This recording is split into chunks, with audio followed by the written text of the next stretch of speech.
paid behind. And I was out here singing Spanish, and she was here singing English. Thought I'd tell you that. So I pointed to my name, and she said, oh.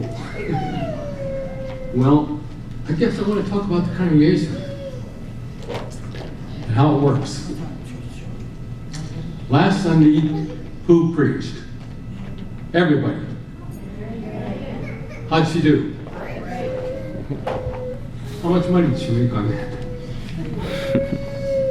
Every penny goes into the pot, goes out to people in the world who are hungry. The last big tornado or whatever it was across the ocean, what's that place where all the events took place? Caved in, it was like an earthquake. What? Nepal. Thank you. Who said that? One of our ministers. That's where the money goes.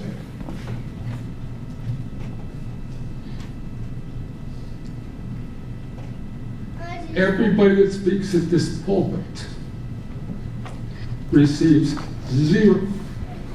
Our pastor gets a little money if she's traveling far distances, but it doesn't come from here. It comes from the pot, part of your money. So everything we do and say is not only from the heart, but it's from the pocket. It sometimes tells the story. How much did I have in my pocket this morning? A penny. That's the truth. My son Bob, he isn't here, I probably wouldn't tell you this, but a number of years ago, he was there. When we were still over 26th Street, he said, Dad, Mom, that's what he calls Marco, these are the golden years. You guys need to be having some fun. And when he left, I said, what he doesn't know is that the gold is gone. We raised a family. And if there's anything left when we die, I think they'll be lucky. That's where the money goes. From the heart to those that we love. I see Joanne out here. 2 summers. You worked it out for me to translate in the hospital. Right? Would you stand, please? Please stand. Please stand. Because I then began a program that I called Transfer International or something like that, Translation International. And we got people coming from other churches wanting us to do videos. So I had to employ people, one from Uruguay and one from Puerto Rico. And we went on the way. How much money did I get? I got some money from them. Where did it go? Here. Because they didn't want to not pay me. Paige, good morning. How did you remember all that song?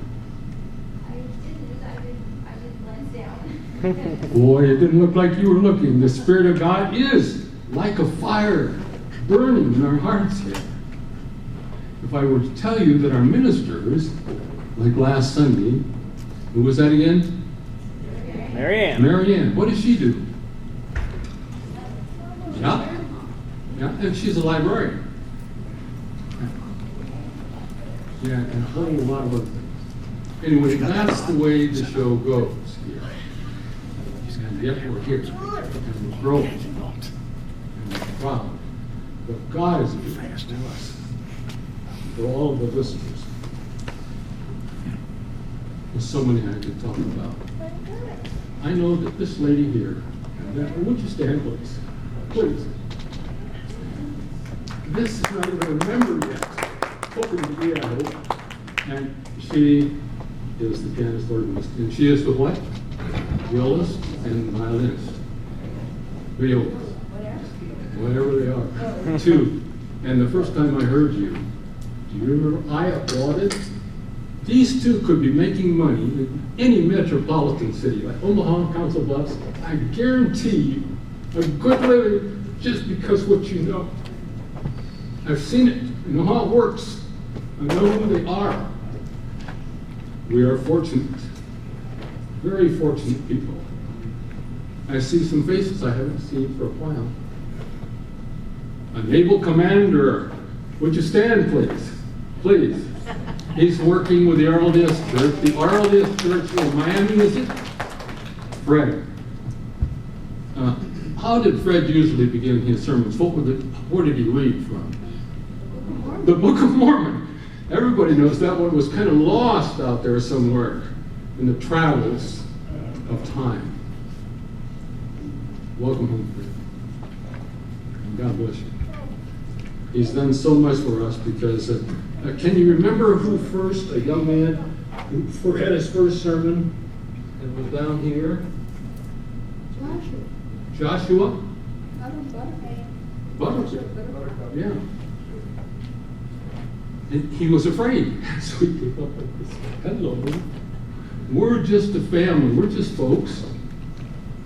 We're just people. We all have needs. I'm so happy that you're here today. All of them. What I was wanting to touch upon, promised you, was something about miracles. Am I right? I've been talking to David about a quote from a poet. I like poetry and literature almost as much as I like the Bible, because they are so filled with the gems of the human heart pouring out to people, and beautiful they are. And because of that, I chose to talk about miracles. But why don't I just give you one to let you know how big and marvelous and wonderful this Father is, that we can't manage. We can only adore and hope and have faith that He's going to help us. I see people out here, and I think in our church there were 10 or 11 who were in the tornado and were spun around and waking up wondering what had happened. It was hard. 4 days after the tornado, I went to check for my insurance to see how they take care of my house. And she said, her name was Billy, but she said, so Ben, you were downstairs and wrote it down in the closet. Yeah? Where was Margot?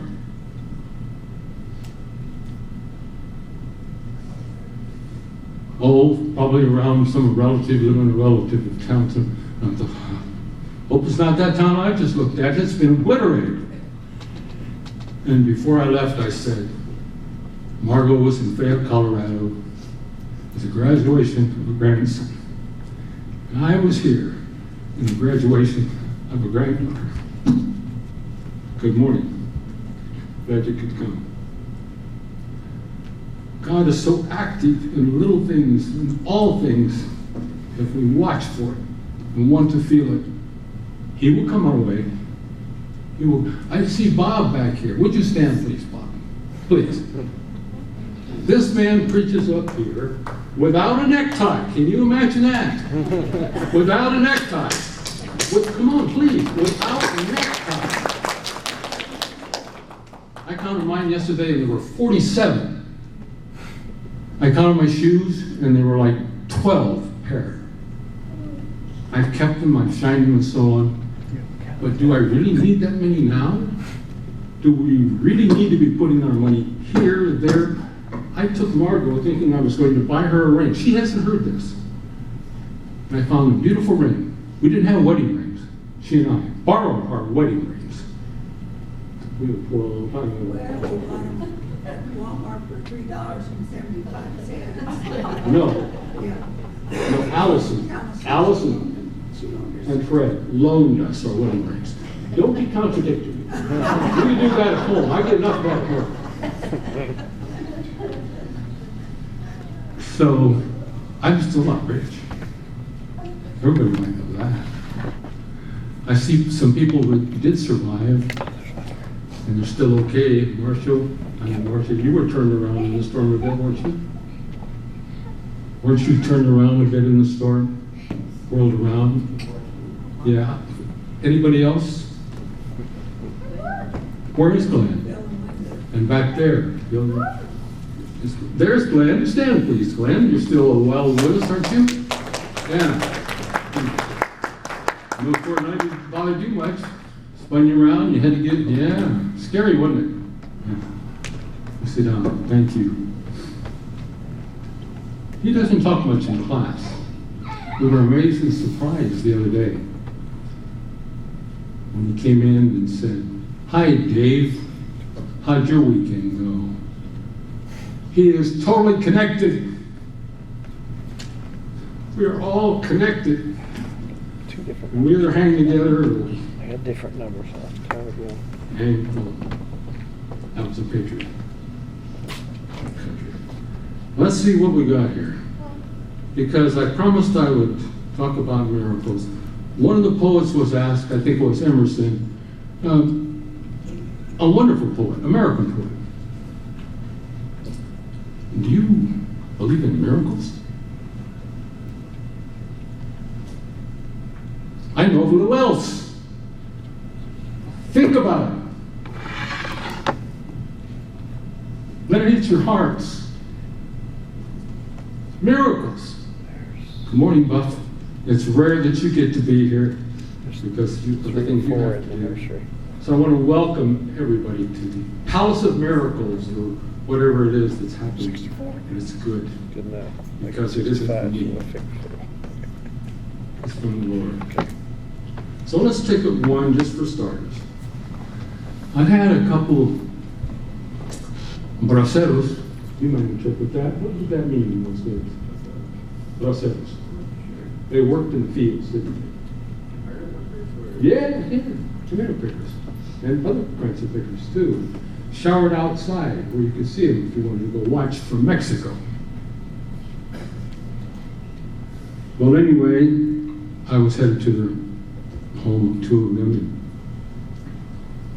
And I heard a voice say, "There will be three." And there was a preacher there with them. And he was an evangelical preacher, or whatever you call the people that really get excited. And he was not problem one. I just let him be who he was. And when he started to pray, or I started to pray, he always joined in. I suppose that just filled up the impact, or marched the tune along. What do you think? He did that. Well, I had a call from Bill Best when I was living in Weslaco. I was brand new to the area. Weslaco, Texas. Almost on the border.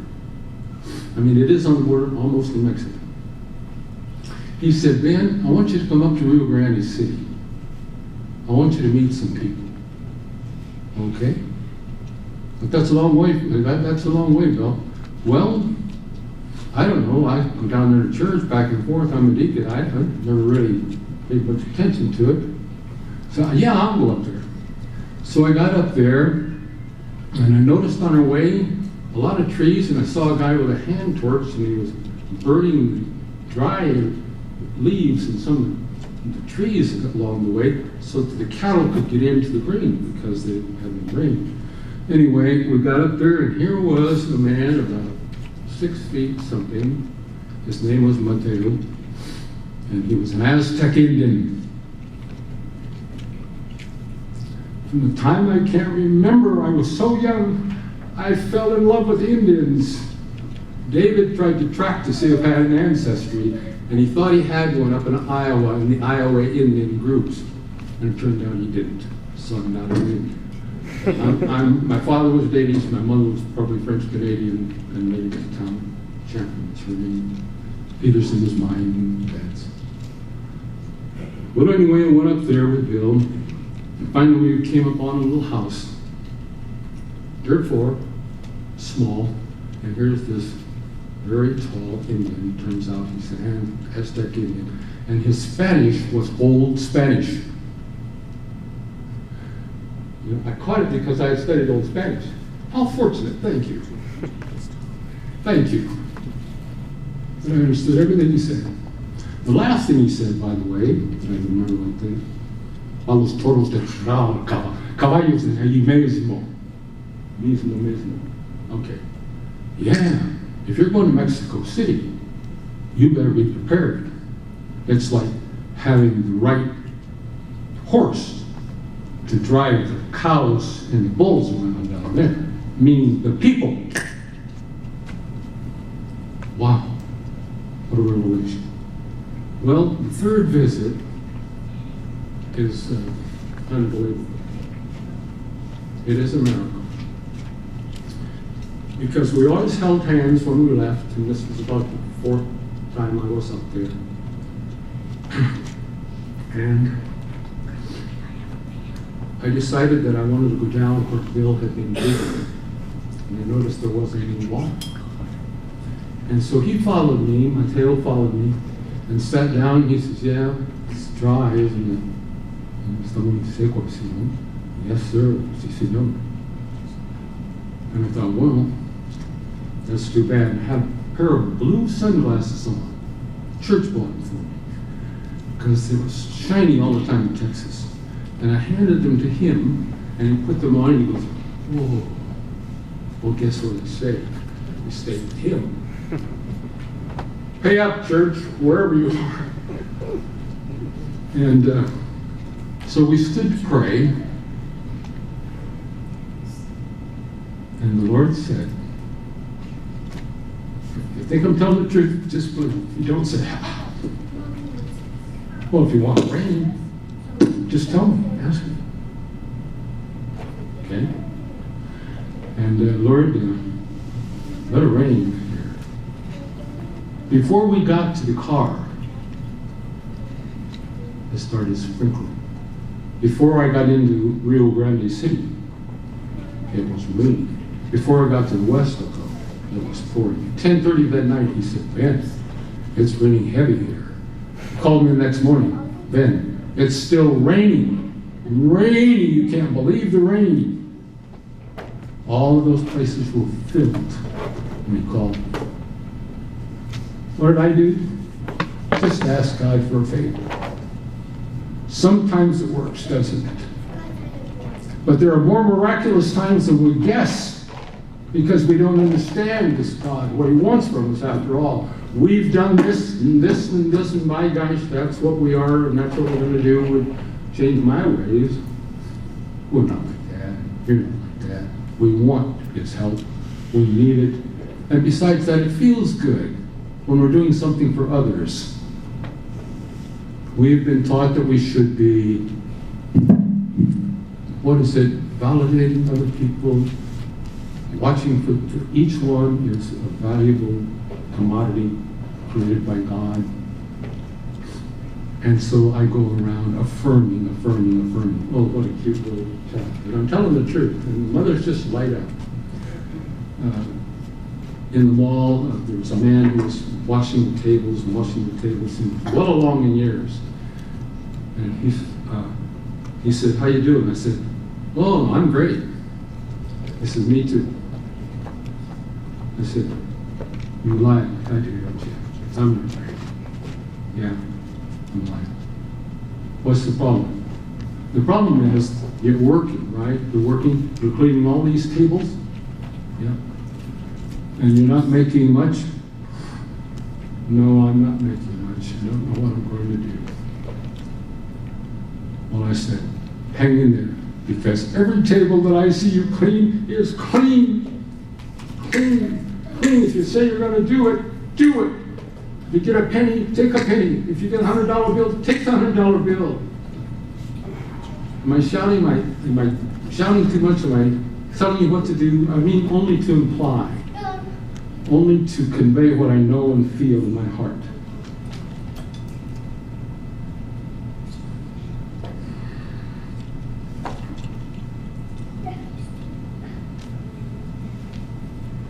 Had a call from Dee.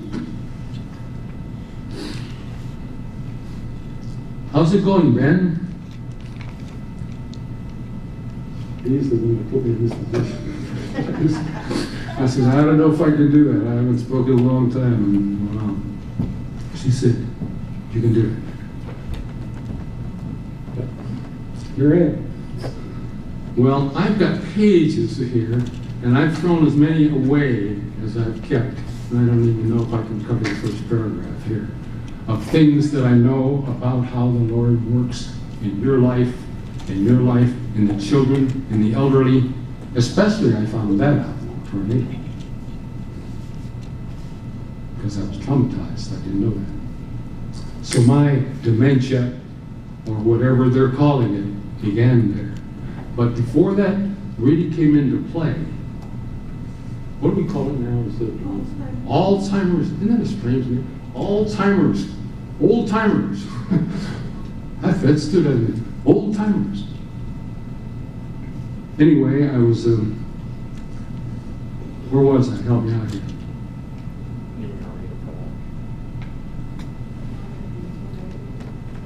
Oh, the tornado. Trauma, yeah. I was traumatized. Okay. Okay. She says, how's it going, then? And I said, well, you want to hear the last line? And I went almost through it, and I said, I don't remember the last. So she had to kind of wait. But this was the line the lady that we put in. I doubt not that through the ages, this is a poet, a British poet. I doubt not that through the ages an eternal purpose rolls. Now is it? Somebody's got a purpose, if there are things eternal. And who made us but the Lord? And He is eternal.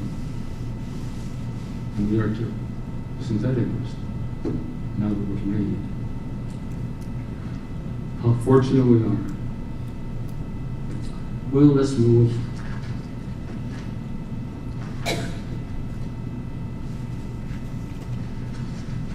I've thrown so many of these away.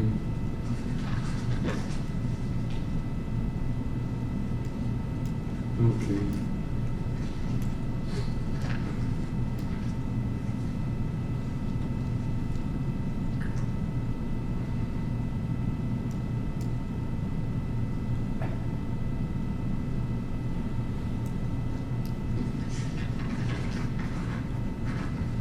How are you holding up?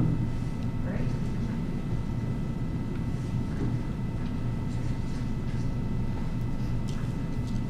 I've given Emerson School, haven't I? Okay, we'll move on. How about Persia, Iowa? Have you heard of that place? I was born in a town of about 450 people in Persia, Iowa. There were no Afro-Americans. And there was one Indian boy, Glenn Perry. My folks like the old term, why should I sit in this corner's bench or hurl the cynic's bad? Let me live in the house by the side of the road and be a friend of man. So when it got muddy, or when it got too stormy, a lot of my relatives couldn't get the bus home. They should have had you, right? They could have got through that snow. I've seen it that high. They put fences up and they'd blow in. Anyway, things were happening like that. Our home was filling up. Nearly every time something like that happened. That was the house by the side of the road. You don't need castles. We just need a place to sleep and maybe a bed for a stranger. We don't think that way much, but that's really all we need. A little food. How many tithes did I say I had? 47. And I said to, I think, my brother back there, when he preaches, he doesn't have a tie on, but when he goes and talks about the parable, side of the road, Samaritan, wasn't it? And he takes us to where all those people were going and why the Good Samaritan did what he did. No tie. Shame on you. Where am I going with this? Money only counts when you put it where it needs to be.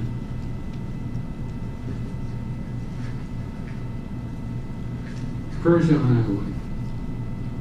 I woke up one morning and Glenn Perry was in bed with me. I didn't know he was a little Indian boy. I always wanted to be an Indian. I told you the date I proved that I was, and it worked out. My first Christmas gift from my parents first was a ukulele. They got a picture of me playing the ukulele. I can't even play it anymore. I have a guitar, I can't remember how to play that. And the other one was from my brother who just got a job in Omaha and didn't make much from the box factory where he worked. And he brought me a lemonwood bow and some arrows. And my mother would go out to the cave that was a hump in the yard, and we would go down in and save my fruit, save your life cycle. Following them? Right. And my mother would take her bracelet and open it and lay it on the side of the cave, and I would go back up toward the toilet, which was about a block away from home as far as it was not short. And I would shoot until I could go hit that target. Now we're all trying to get somewhere. We all have a target. We all have some gifts given to us or native to our birth. We can do more than we ever dreamed if we listen to the voice of the miracle maker. In Mexico, when I finally got through Reynosa, I came upon the worst spot in town. They had very little food, the children were running around. It was called a chaparral, which means a lot of weeds and so on. They were drawing their water from the Rio Grande del Norte, the Rio Grande River. That's the way it was. I saw one toilet in many houses. I saw little children, the boys running without anything, the little girls with panties. Why they get favored, I don't know, but that's the way it was. And let me tell you one of the last miracles I saw. There were so many. A man who was coming to church like this. He had two sons. I don't know if he ever had a wife. Walking really slow next door. Hermano, ¿qué te pasa? No quieres saber de qué se trata esto. And he pulled up his pamphlet. And honest to God, his legs were like that. I had elephantitis would be a good way to look at it. You get to certain things and you just go like that. So I was at a home telling the story of the gospel. At that time it was aisles and continents. Take it out there where the people are. And I was there. Hermano Ben. What's happening? What's happening? Come and see. Well, I couldn't leave. I said, I'll be there later. And this man was jumping up and down in the street. Jumping, yelling. What had happened? You've been healed. Who did that? The Lord God did that. He can do anything. But we don't have control of that. But he does. He has the control. We have to be ready for it to happen. For the need to be real. And then we can give ourselves. Instead of, what can I think of, what I need to do, what I need to do. Ask Him. Another miracle comes. In Reynosa. In this place. Where they were fighting of who was going to eat the little beans off of some cactus plants or whatever it was they had there. Dirt floors. There was a man who was a deacon of the church, Jose. We'll just call him Jose. And he was smoking. He came to the teaching classes I had in the Landero home, and I realized that he was trying to stumble to read. And finally, he got his hand in the air and he said, I only had 3 years at school, and that was many years ago, hermano. home was a good place for him, wasn't it? Because he not only learned to read, he learned to read well and to speak. But we didn't have any place to be and have a church. We were in little homes. We finally had one, dirt floor again, and they built things and put them like something like this and put it in there so that we could have a church. And they built the benches. We helped them with money, medicine. They couldn't be baptized unless they were married. And I said, oh, for the chest for some of these people have 17-year-old children. I'll pay for it. We'll take care of them. I thought it was foolish. But I found that in Rio Rico, down the way, they charged hardly anything. Where in that town in Reynosa, as Catholics, they were paying to take the Holy Communion. So you see how bad it gets sometimes? Even the church was running out. They couldn't serve communion unless you had enough money to go in. So this young, or I should say, brave young soldier, after he heard and began to get excited about it, I was cruising up toward where I turned down into the chaparral by the water and all the dirt. And he was smoking. And he saw me, threw that cigarette away. I saw him do it. Never, ever smoked again. He came up to me one time and said, are we going to have a little church? Yes, we are. I'm working on it now. There's a building right across from where I named the family. Oh, yeah, I've seen that place. So I went to go, found the owner, and it was a nice little place where we could have church and a little back area there for children to be taught. So it was perfect. I went into the man's office and found him. I don't know if he was a dentist or a doctor, but he wanted, for some reason, to talk in English. I said, have at it, I'm better at that than in Spanish. Well, what would you take to rent it? American money, I thought. Probably about $250 a month. Okay. I started out. I said, we're used to that. What did you say? I said, we're used to that. These people don't have anything. Nobody's handing out anything. Well, let me give you a deal on that. And you can't believe how little we paid. How do those things happen? Because somebody that wants to help somebody else and goes to the trouble of finding out where can we have church, do it. Just knock on the door and ask. Knock on the door. Because somebody's going to be there to help. Those were wonderful moments. When Jose, by the way, got to be really good to me, he said, Hermano Ben, if you keep telling me how this is to be done, I'm going to stop doing it. I said, you got it. I'd forgotten to just let him go and be the deacon. And he was wonderful at it. And others were called. There was a whole matter of, do we have to have neckties? I said, no. Not to speak ill, no. And finally I said to Pedro Landeros, who's Father Ruben, who's the leader of the Mexican church today, I said, well, neckties would work if you're knocking on doors, probably to try to get people to come to church, because here they respect that, and they also know that maybe you have some money. And so we started getting neckties for those who were speaking. As a matter of fact, the first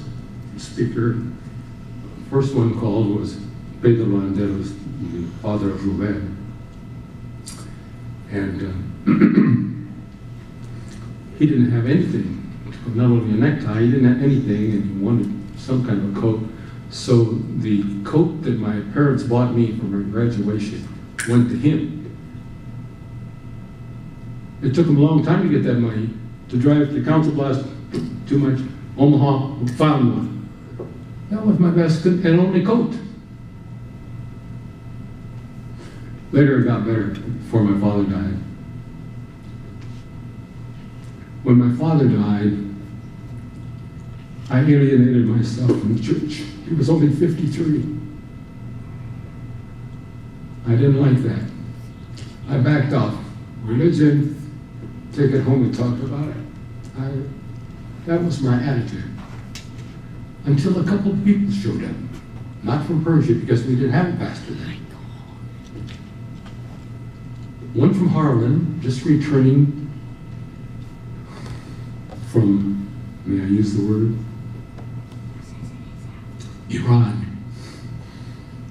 Iran. Had worked for the government. And he came from Harlan and took up being pastor because we couldn't get anybody else. And he did a wonderful job. And then, when he had to go, he had another pastor who came in, and he was from western Iowa. Weldon was his name. There are a lot of them. Claire was in a 70 and others. Brother Weldon came down and talked to us about sports. Ended up being a coach at Graceland. And had to convince, you guys will know this, what's the face now for the transgender thing? What's his name? Oh yeah, Jim. I knew Jim. Benny wrestled with Jim. These things happen. I had to learn that there were more types of people than those that we call human. That was a hard thing for me to think. Man with man, the Bible prohibits it. Our prophet says, do not idolize the scriptures. Make idols. Everything here is true. Just ask a Baptist over here. Hell? Oh, yes. Well, why would Jesus go down there, I say, when he was healing everybody up here, forgiving an adulteress? Why would he go down there if he wasn't going to do something? Bye-bye, boys. Is there that kind of hell, or is the hell that comes to us as human beings the hell? That's what we need to get out of. The hell that sometimes we carry in us and we don't even know it. And he can heal it, and we walk away free. Able to choose our way. Able to ask for help. Yeah.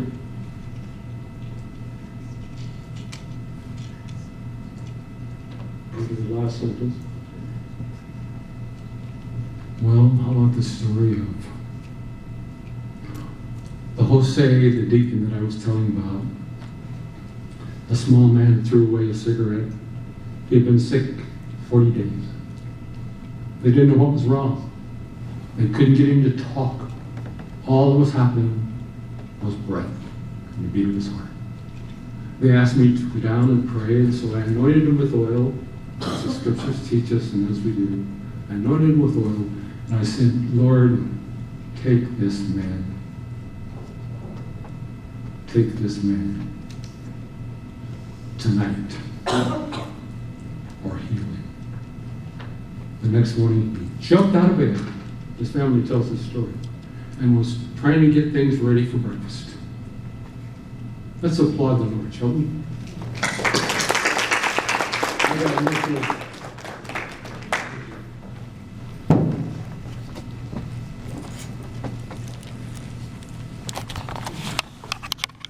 That is the words according to the band.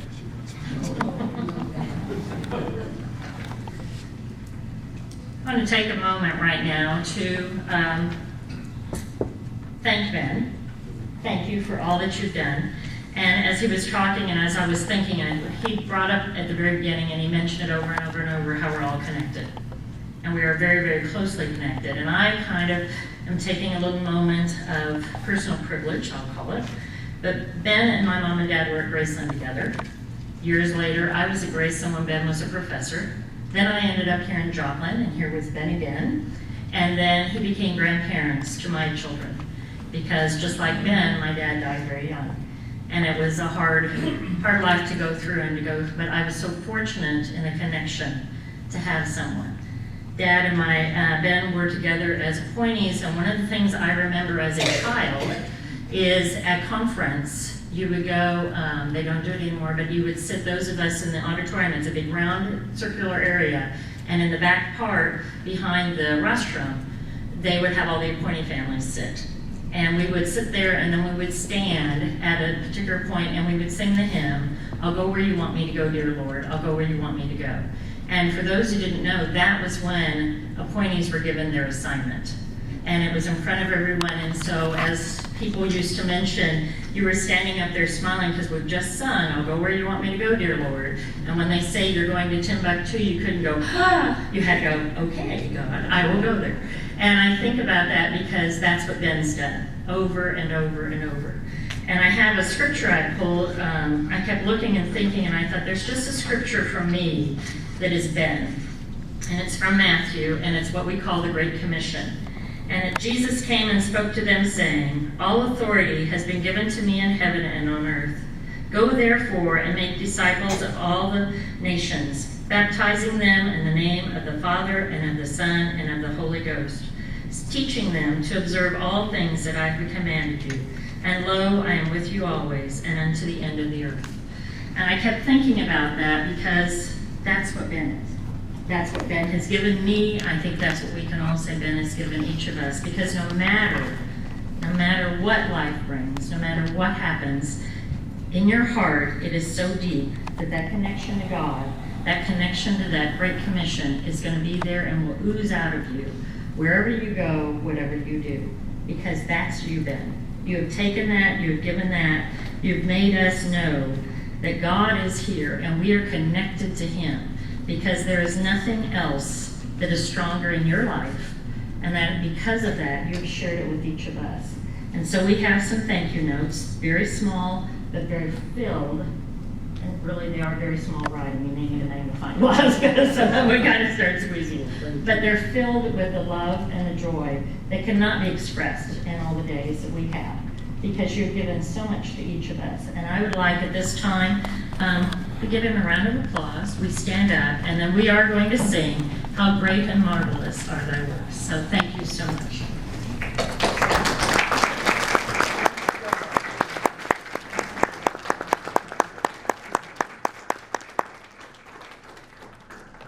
Standing for the last time.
Unto God whose love and mercy hath no bound.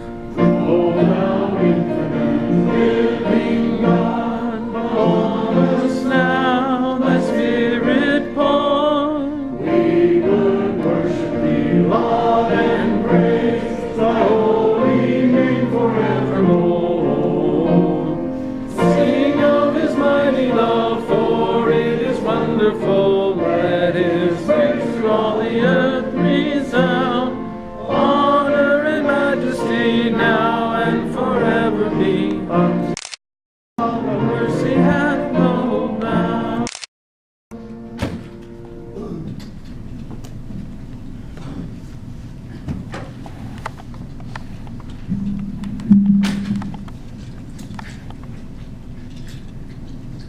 Our dear Father, we are so blessed. We are blessed to be here. We are blessed because of your great love and the grace that you have extended to each of our lives. We are blessed for each person that is here. And we are blessed to see a man who has been devoted to you all of his life. A man who believes in prayer. A man of faith. And for us to be able to see and hear him at the twilight of his life is a great privilege and a blessing from you. And Father, as I look out into the congregation, all I see is miracles. Because I know there is a miracle that dwells within each one of us, and it is your Spirit. May we be awakened to that, Father, this day, and rejoice that we can trust you and we can thank you in all things. For no matter what happens, Father, as I've seen in the life of Ben, there is cause for praise and thanksgiving, as in everything we learn and can grow and become free and at peace. And so, Father, may we go forth this day, counting our blessings,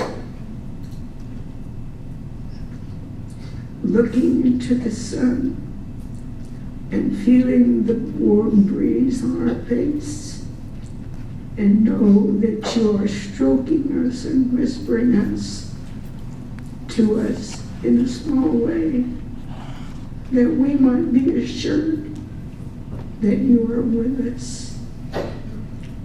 These things I pray, Father, in your name. Amen.